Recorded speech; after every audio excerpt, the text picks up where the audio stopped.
Hello, I'm Donna, a 38-year-old woman who has recently freed herself from a stifling marriage. The decision to part ways with my husband felt like reclaiming my true freedom. Allow me to share the story of my ex-husband, Michael. Michael and I first met through a blind date set up by a mutual friend.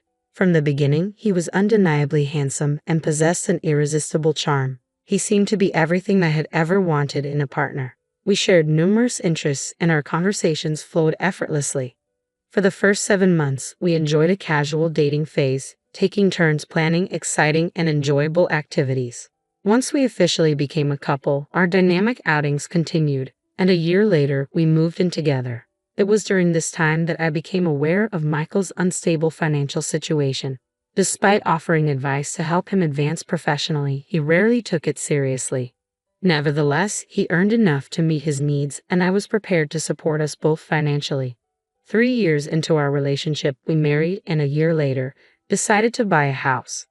I secured the mortgage in my name alone due to my superior credit score, a decision that now seems fortuitous.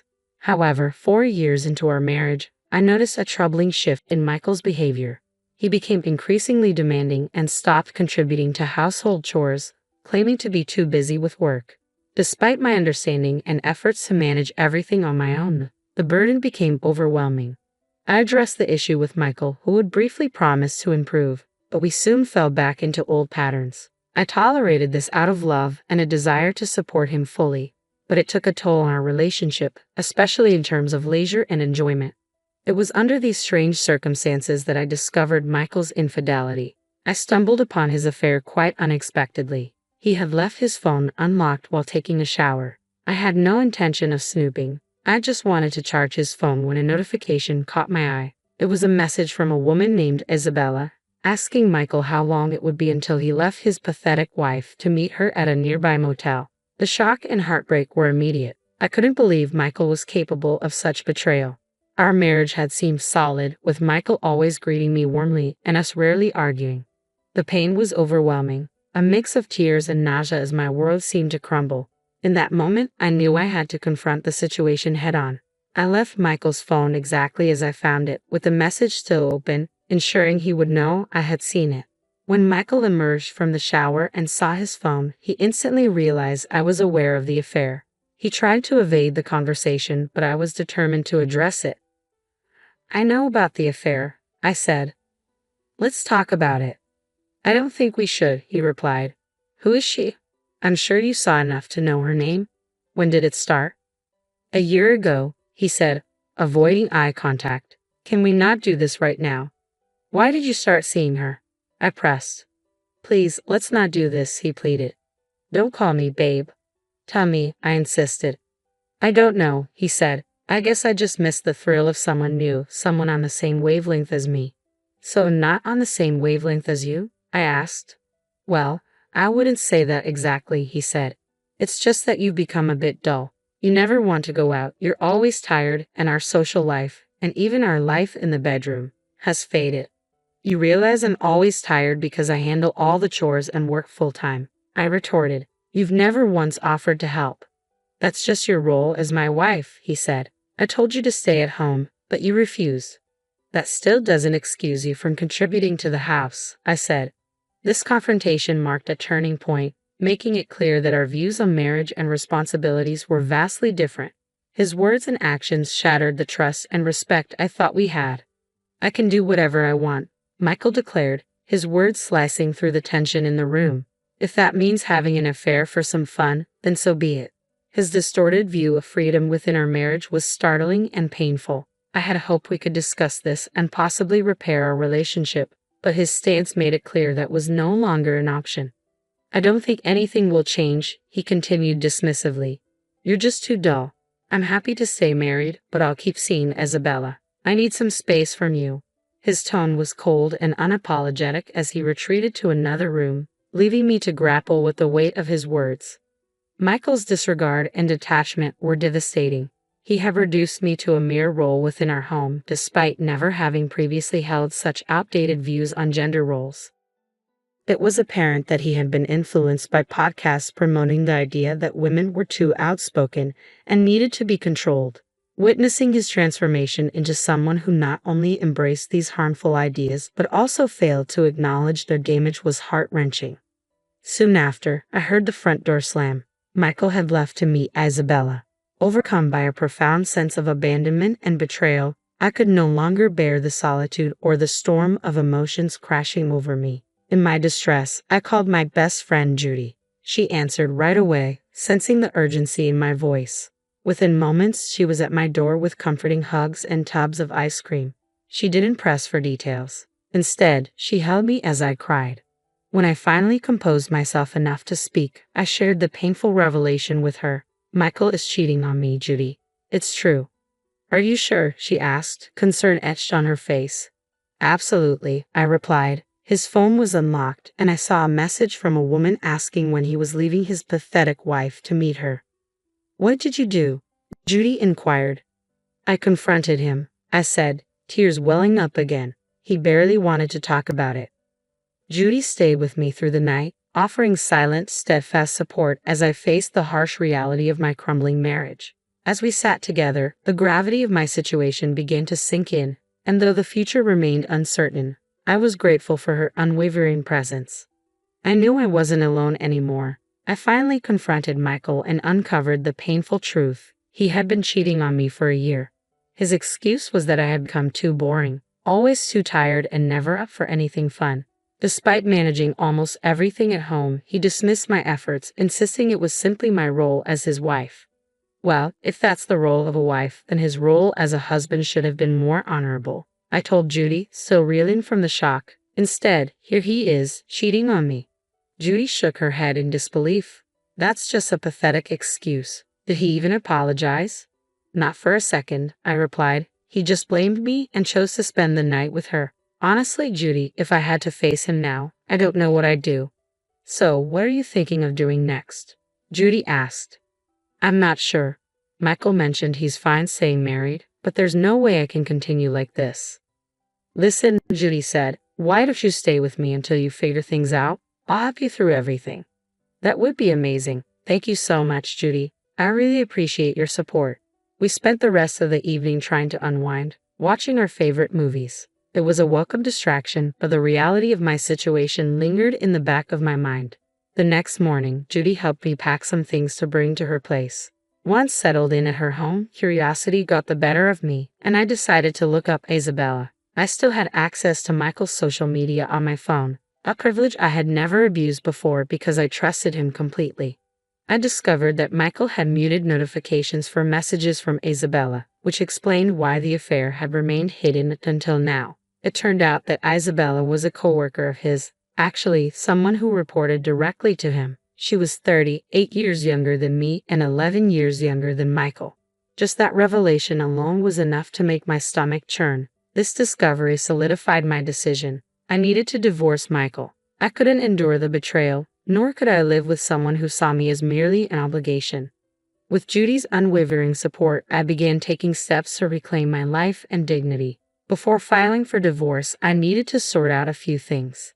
Judy and I spent time strategizing not only about the logistics of the separation, but also about ensuring that Michael would face appropriate consequences for his betrayal. My first priority was to protect my finances. I transferred all the money I had contributed to our joint account into a personal account, ensuring that Michael had no access. In the days that followed, as I prepared to file for divorce, I heard nothing from Michael. It was a painful reminder of how little he valued our relationship. When I eventually returned home to collect more of my belongings, I found Michael lounging on the couch. His reaction to seeing me was as predictable as it was irritating. Where have you been? Why haven't you told me where you were? He demanded, his voice tinged with a faint concern that barely masked his real detachment. Why should I explain myself to you? You hadn't called once. Don't pretend to care now, I snapped, my patience wearing thin. I'm sorry, but discovering your infidelity because you found me too boring doesn't exactly inspire politeness, I added with a touch of sarcasm. Michael seemed taken aback, but he quickly redirected the conversation to finances. I noticed you withdrew a large sum from our joint account, he said, trying to sound casual but clearly concerned. Yes, I took back my money, I replied. Why should I let you squander what I've worked hard to earn? He frowned and said, What do you think you're doing? You need to put that money back. Or what? I challenged. Are you going to kick me out, move in with Isabella, and have your sister take my place here? I couldn't help but laugh at the absurdity of his threats. Put the money back in 3 hours, or I'll make sure everything changes by tomorrow, he said, his tone growing menacing. I responded with silence, walking past him to our room. I quickly packed up the rest of my clothes and essentials, leaving him to stew in his frustration. Back at Judy's place, I recounted the entire encounter. Judy was furious on my behalf and insisted we consult a lawyer immediately. Fortunately, she knew someone who could help. We met with her lawyer friend, who first asked about the house. I explained that both the mortgage and the house title were in my name alone, a result of my well-paying job in a niche field. This detail was crucial as it meant I had significant leverage in the upcoming legal proceedings. With Judy's support and the lawyer's guidance, I felt better prepared to face the challenges ahead. Since I earned significantly more than Michael, it made sense for me to handle the mortgage and purchase the house, establishing it entirely in my name. This financial arrangement was straightforward and practical given our respective incomes. I had also taken care of everything the house needed. When I consulted with my lawyer about the impending divorce, he reassured me that the house would legally remain in my name, which lifted a weight off my shoulders. He also explained that if Michael's sister, Karen, moved in without my consent. Despite the tension, Michael informed me the next morning that Karen had moved in, citing my failure to reverse the money transfer. I kept the conversation brief, which only fueled his anger. He ended the call abruptly. Following my lawyer's advice, I began recording all conversations with Michael to maintain a reliable record for potential court use. My strategy moving forward was straightforward. I would issue Karen an eviction notice. If she complied, that would end the matter. If not, I was prepared to pursue legal action. Given our strained history, I anticipated it wouldn't be simple. Karen had always shown a peculiar hostility towards me, frequently trying to overshadow me in petty ways. She even attempted to disrupt our wedding and competed with me over trivial matters. Our relationship had deteriorated to the point where I had to limit contact with her. Michael, overly protective and indulgent toward his sister, often placed me in uncomfortable positions. Karen's resentment grew when she realized she couldn't outshine me, leading her to steal from our home during her visits. I would notice missing items, designer clothes, shoes, and skincare products. Michael urged me to overlook these incidents, rationalizing that Karen's frugal lifestyle justified her taking some luxuries. I strongly disagreed and eventually banned her from visiting our home altogether. Although neither Michael nor Karen was pleased with this decision, Michael was powerless to challenge it due to the legal standings and my control over the property. Determined to protect my interests and ensure a fair resolution to our marital breakdown, I was ready to stand my ground. Having had enough of Karen's antics and theft, I explained the extent of her actions to Michael. He understood that the damage was significant, but Karen continued to provoke me. One day, she called to gloat. "Hello, Donna. Guess where I am right now?" I remained calm. "Michael told me you've moved in." "That's right," she boasted. "I have this huge, glorious house all to myself, something you don't." "I still do have the house," I replied. "I've already sent an eviction notice your way, and you have 4 days to move out." She laughed derisively. "An eviction notice from you? Like I'm going to follow through with that. This is my brother's house, and he told me I can stay here, so I will." "It's not his house, Karen," I said firmly. "Regardless of what Michael told you, the legal documents show that the property is mine." Yeah, marital property or whatever, but he has all the power here," she insisted, misunderstanding the situation. "He decided this was the best thing to do." "You really can't stop talking, can you?" she snapped, trying to hurt me further. "I see why my brother chose someone else." "Fine," I said. "I have nothing more to say. Goodbye." I ended the call, but not before hearing Karen's spiteful laughter. If she didn't vacate within the 4-day deadline, I was fully prepared to take her to court. I had all the legal backing I needed. Unsurprisingly, Karen informed Michael of our conversation, and within an hour, he called me enraged. He questioned my audacity to issue an eviction notice. I chose not to respond to his anger. In the next 4 days, 2 significant events unfolded. First, I had the divorce papers served to Michael, and he shockingly decided to contest them. Second, Karen had still not moved out. True to my word, I had a court summons delivered to her. Legally, she was now considered a squatter. When Karen received the summons, she was visibly shocked to learn that the house was in my name, not her precious brother's. She confronted me, accusing me of trickery. I responded firmly, "I gave you ample warning and time to leave. I even sent you a formal eviction notice." The reality of her situation was finally dawning on her. I was ready to uphold my rights, no matter what. Karen's refusal to heed my warnings led her to face the consequences in court. My lawyer presented a solid case, including the eviction notice and recordings of phone calls where I repeatedly asked Karen to vacate the premises, which she blatantly refused. In my state, squatting was a serious offense, resulting in Karen being charged with a Class A misdemeanor. The look of utter defeat and humiliation on her face was deeply satisfying after enduring years of her antagonism. After the court proceedings, Michael and Karen, still unable to accept the defeat, confronted me at Judy's place, where I had been staying. "How could you do that to my little sister?" Michael demanded. "Your little sister has made my life miserable for years, and I finally put a stop to it in the only way I knew how," I replied, my frustration evident. "A decision you initially agreed with. Yet the moment I stood up for myself, you sided with her," Michael argued. "So the house suddenly became an option because we're separating. If we weren't, would you have snuck her in?" I cut him off. "Save it, Michael. I don't want to hear any more. I'll see you in court." "How is the house even in your name?" "My brother's name isn't on any of the documents. I've been paying off the mortgage and handling repairs for the past 4 years," I explained. "No matter how much your brother contests it, he won't gain any ownership of the house. All he'll get is a much lighter wallet." Karen interjected, clearly not understanding the legal situation. "You think I set him up?"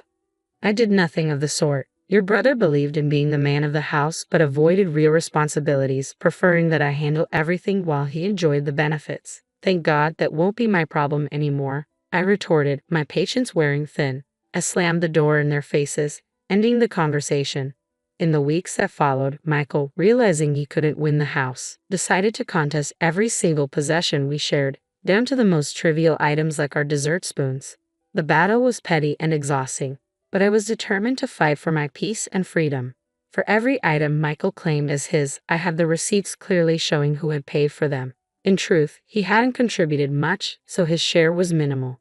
While Michael was preoccupied with this petty squabble, I took action on another front. I sent screenshots of his inappropriate communications with Judy to his company's HR department. Within 2 weeks, Michael was terminated from his job.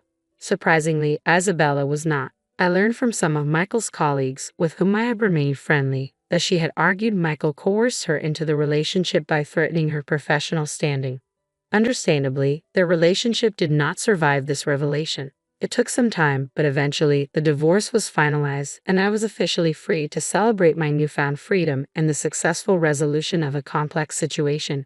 Judy and I enjoyed a long celebration. It felt like a double victory. The last update I received on Michael and Karen was less than glamorous. They ended up living together in a modest apartment, both struggling to find jobs. Their parents were supporting them with a modest allowance, but they were far from pleased with their actions. My former in-laws even reached out to apologize for their children's behavior, a gesture that helped bring some closure to the entire ordeal. Now free, I looked forward to what life had to offer next. The entire experience reinforced a valuable lesson: never forget my worth. It also showed me that I could handle myself in tough situations. A force to be reckoned with. Here's to moving forward stronger and wiser. Cheers.